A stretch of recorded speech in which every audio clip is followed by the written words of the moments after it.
Good afternoon. This is Dr. Jaskinia coming in live from Cave Chiropractic. And today we're going to talk about feet. Why it's important to keep them healthy, what that means for your system as a whole.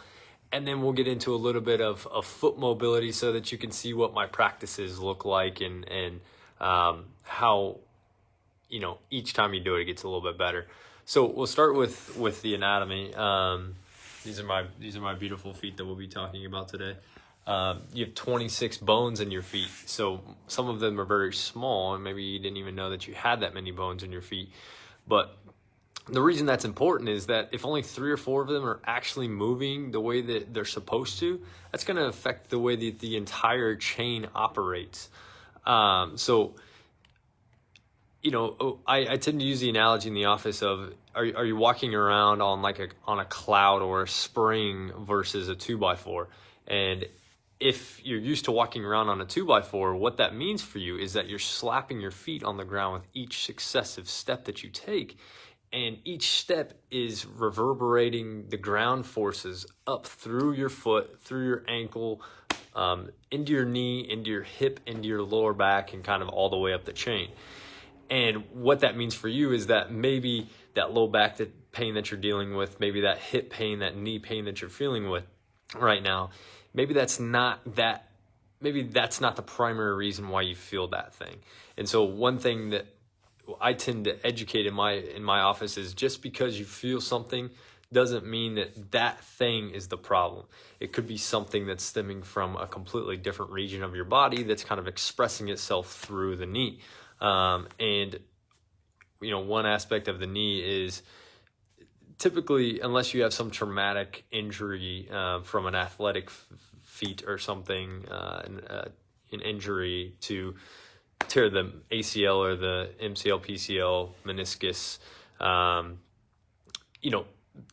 typically the knee problem isn't stemming from the knee. It's either a hip problem, an ankle problem, foot problem, because the hip is very, very simple. It just wants to flex and extend. So getting back to the foot, if we can get you to a point where 3 or 4 of your bones in your foot are moving to 20, 22, 24, 26, all of the bones in your foot are moving and operating and functioning the way that they should, what that will mean for you is that every step you take isn't just trauma to your spine, but rather information. So every step we take is information to our brain. It's a new program being downloaded. And if the program that you're sending your brain is one of trauma, it's one of dysfunction, then that information will travel all the way up. And then you'll wake up one day and you got knee pain. Then you wake up another day and you got hip pain, and it just kind of gets worse and worse and worse and worse. One thing that people getting their feet worked on in the office have told me is that they just feel lighter. They don't feel as they're lumbering or long. That's simply because if you're dedicating a lot of your energy stores to just kind of day-to-day movement and the most basic primitive movements that we can do in our body, then you're not going to have enough energy stores available for doing the things that you actually enjoy doing. It's those day-to-day tasks that take up all your energy because your body's not moving the way that it's supposed to. So our goal in here is to kind of assess where your major deficiencies are from the bottom of your feet to the top of your head, everywhere in between, determining why you're feeling what you're feeling, and then really break that down and start to determine the main causes of why you're feeling it and get you through that as quickly as possible, so that not only does the pain go away, but you also feel like you're functioning better and you feel like you have enough energy necessary to pick up a new hobby or spend more time on the ground rolling around with the kiddos or whatever that is for you. So enough of me talking.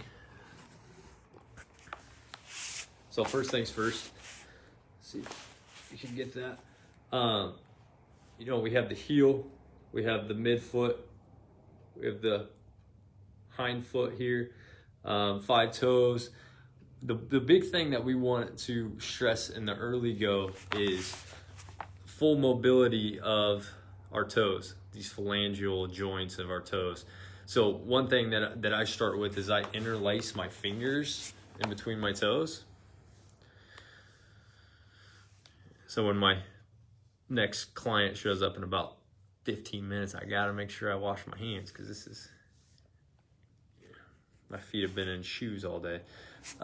So I'm gonna interlock my fingers in between my toes, and I wanna try to widen that space between my toes. And what this is gonna do is it's gonna increase the surface area on the bottom of your foot, making it more advantageous for you to take that step that's going to, send positive information up to your brain rather than just causing more trauma. So this might be a difficult position for you to put yourself in. I've been doing this a while, so it's not as big of a problem. So maybe to start with, you're just having your fingers at the tips of your toes. And as you start to get more comfortable with this, you can start to slide your fingers down into the webbing, where it gets a little bit uncomfortable toward the smaller toes, the 4th and 5th toes. But as I'm here and I'm getting more comfortable with that, I just kind of feel the joint spaces open up. I feel the skin between my toes, that webbing, start to open up this way, and then I just start working them around. So I'm just adding clockwise, counterclockwise rotation through my feet. You might notice that this is really, really painful, really stiff, but the more often you do this, the more it's going to work itself out. So you might take, 3 or 4 minutes doing that. And then you take each individual toes and you just start flexing and extending them this way. So once again, this might be really tender. Just go as far as you feel comfortable with. So take that first set, second set. These are a little bit more webbed for me, my second and third, so I don't go quite as far here. Just keep working myself down the chain. Some toes might be a little bit more stiff than others. Most of the time, people don't even know how to function their like their smallest toe, their little piggy on the outside here. And so what you can actually start doing is, the more you play with this, the more control you can actually have, and you can function your feet similar to hands, and you'll have full range of motion, and you can start to play with that. And so once I work myself through that, maybe you take 2 or 3 minutes and you work each individual toe. Then you can just work each individual joint in the foot. So I'm flexing and extending. I'm at a little bit of rotation. So I have multiple joints of each toe that I can start to work down. Hi, Beth. I just saw you not too long ago. Randy, Bruce is here. Start to work through that. If you have like a history of running long distances and one of your toes gets like super inflamed and the joint just literally stops moving, like a hammer toe type presentation, this could start to give you more mobility instead of going under the knife and then putting hardware in it where you probably won't be able to regain full mobility of that digit. So now that those are kind of warmed up here, I'm going to start to play with the foot. So we have metatarsal joints, and then we have tarsal joints. So a lot of times with me, I notice that within the ankle mortise joint, you have your talus, you have your tibia, you have your navicular, you have your calcaneus, which is your heel bone. The talus will get really stuck and tight, because if you're sitting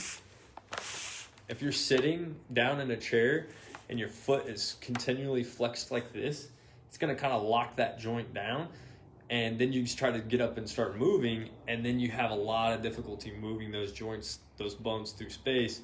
And so what we're going to start with is, I'm going to try to get this on the picture here.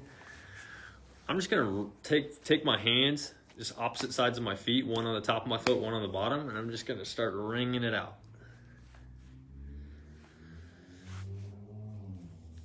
So what this is doing is it's adding pronation and supination. So pronation is when I bring my foot down toward the ground, and then supination is when I open it up.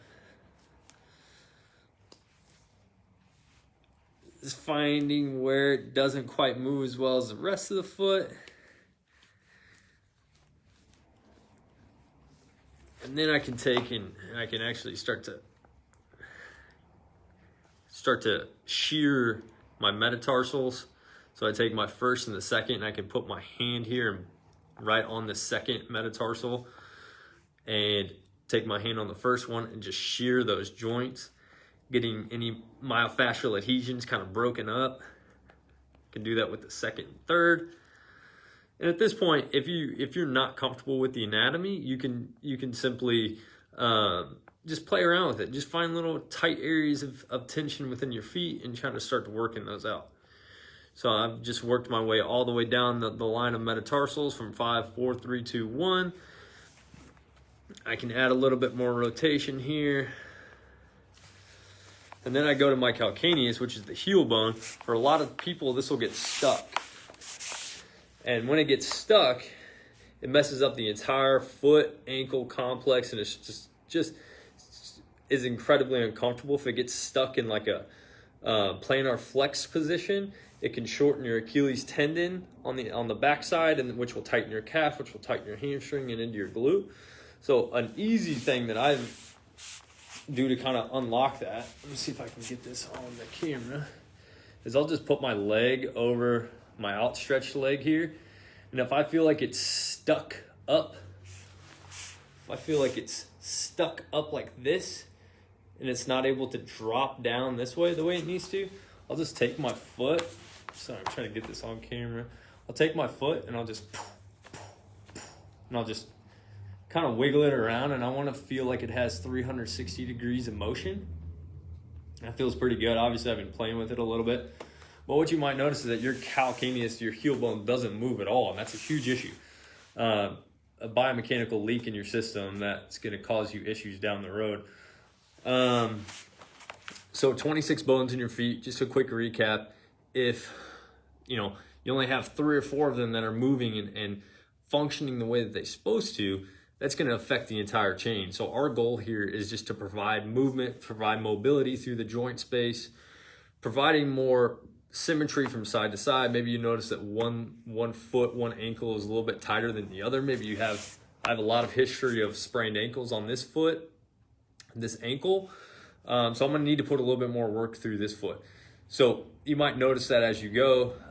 But as you start to take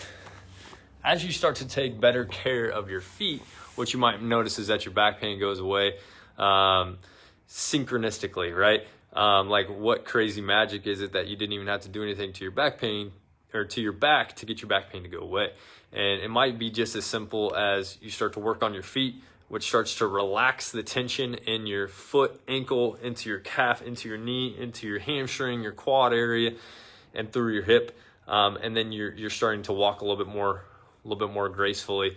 So those are all little tidbits that you can go. I'd love to see anybody's comments, questions. But it's a process. It's all about finding consistency. And today is the best day to start. So love and appreciate you. I'll see you guys soon.